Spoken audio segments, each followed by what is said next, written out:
আগের পার্টে দেখানো হয়েছে কিভাবে একটি হ্যান্ডসাম ছেলে সুন্দরী মেয়ে ব্যাড লাক হয়ে দাঁড়ায়। বান্ধবী বলে ছেলেটি তোমার লাইফে ব্যাড লাক নিয়ে এসেছে, তাই ছেলেটির থেকে দূরে দূরে থাকার চেষ্টা করো। এরপর কোম্পানি থেকে একজন এমপ্লয় আইসক্রিম অর্ডার দেয়। টিয়ান অর্ডারটি পেয়ে আইসক্রিমটি দিতে গেলে লিফটে মিউয়ের সাথে দেখা হয়। টিয়ান অবাক হয়ে বলে তুমি এখানে কি করছো। মিউ কোনো উত্তর না দিয়ে তার আইসক্রিমটি কেড়ে খেতে থাকে। টিয়ান রেগে গিয়ে বলে আমার আইসক্রিমটি নিলে কেন।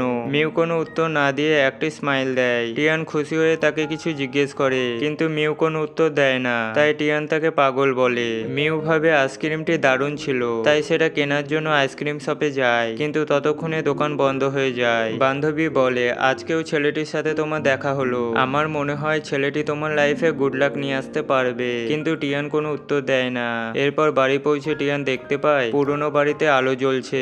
সকাল সকাল টিয়ানের মা তাকে জাগাতে আসে। জানা যায় টিয়ানের মা বাবার আজকে ফ্লাইট আছে। অন্যদিকে মিউ নিজের ড্রোনটি চেক করছিল।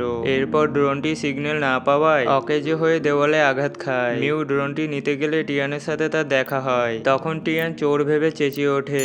এরপর টিয়ান ভেতর থেকে ছুরি নিয়ে আসে আর তাকে ছুঁড়ে মারে। মিউ টুপিটা হটালে টিয়ান তাকে চিনে ফেলে। টিয়ান বলে তুমি আমার বাড়িতে কি করছো, সত্যিটা স্বীকার করো নইলে পুলিশ ডাকবো। তখন মিউ পাশের বাড়ির চাবিটা দেখায়। টিয়ান ভাবে আমাকে বিরক্ত করার জন্য সে এখানে এসেছে। মিউ কোনো উত্তর না দিয়ে চুপচাপ বেরিয়ে পড়ে।